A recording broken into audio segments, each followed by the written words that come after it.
Now let's move on to the next segment, and that is interviews with voice actors. You know, these type of people who voice these incredible roles for anime, animation, and also for video games. But let me tell you about this person. You guys will recognize her as Puka in ReZero, Prophecy of the Throne, Serena from Pokemon Masters, Connie from Promise Neverland, Misa from Misfit Demon King Academy, Melty from Rising of the Shield Hero, black-haired girl from Night is Short, Walk on Girl, Backwards Cap from Cells at Work, Zhongling from Genshin Impact, and Iris from Asomnian Files. But ladies and gentlemen, give it up to this wonderful and incredible voice actor, Jackie Lastra. Hello, Jackie. How are you doing? I'm doing wonderful. Thank you for having me. Welcome to the Anime Podcast Show. Welcome. Thank you. So us fans wants to know is of how did you get in the industry? How did you got it? Well, actually, I went to a convention here in LA. It's called Anime Expo, and they were holding open auditions for this production company called Bang Zoom. And I waited for 3 days in line. I missed every single Sailor Moon panel, and Sailor Moon Crystal was coming out that year. So there was a lot of events, and I missed every single one of them because I was in line. But I got to audition, and they called me back, and I did an in-person audition with them at their studio, and the rest is history. I just kept getting auditions after that. That's awesome. That's awesome, Jackie. Thank you. And also, as of this current right now, for me and also for some of us in the world, what was your first reaction when you found out about the COVID lockdown?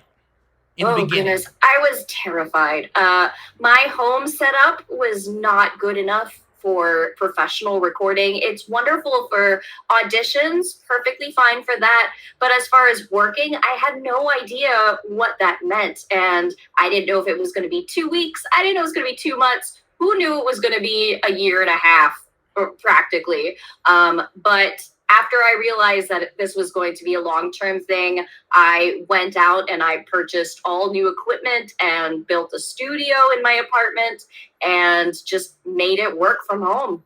Mm-hmm. What was your reaction when you found out that you were going to be dubbing from home? I was terrified. I know the basics for recording, but there's so much that goes into it. And now I had to not only think about the acting and the dubbing and the voice work, now I had to be in charge of all the technical stuff on my side as well. So it was a huge learning experience for everyone. And I've also learned that my internet connection is terrible.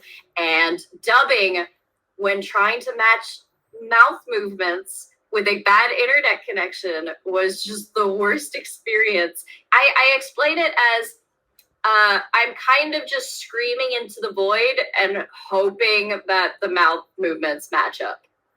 Okay. That's about all you could do. Okay. So for this for my episode, it's about Shield Hero. It's the theme of it. How do you feel being a part of the Shield Hero series? How do you feel being a part of it? I love the Shield Hero series. I immediately, when I was cast, went and read the light novel. I fell in love with the characters. I love that whole anti-hero kind of mentality. I like that he wasn't just glorified and super strong, but no, he really had to work his way up. And Melty's just I just relate so much to like her ideals, and it was just such a fun series to be a part of. The music's super hype. I just cannot wait for season 2. Yeah, me too. I'm very excited. Next question is, if you can remember your first recording sessions for the show, and also what did the director give you an advice for the show about your character? So the director that I had worked with previously, so we were already very close.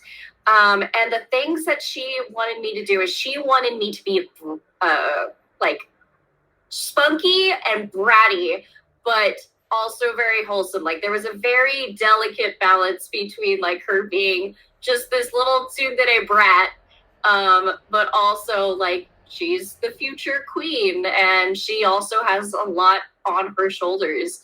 And so that was like our main thing, was finding that balance and finding out who she was, and you know, finding her power and her strength.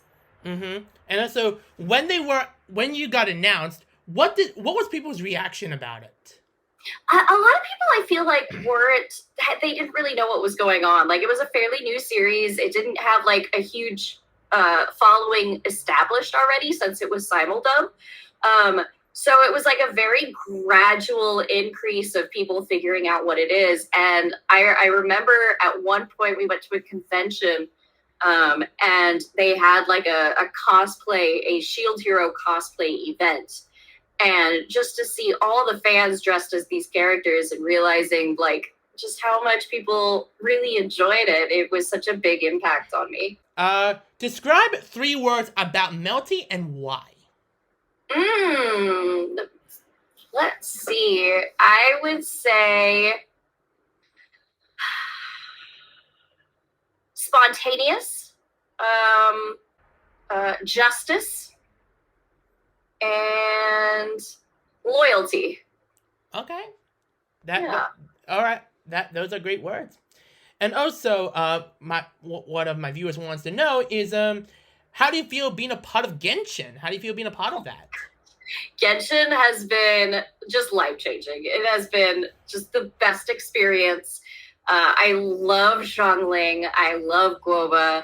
I've really enjoyed playing the game, not only being in it, but also actually going through and leveling up my characters. And I am so happy to be a part of it, to be able to play with my friends that are also in it. It's just been it's been so highly accepted by everyone. I cannot say enough good things about being a part of Genshin. Okay. One last question is, in your opinion, at the moment, are you guys going to be back recording studios in person, or not really at the moment?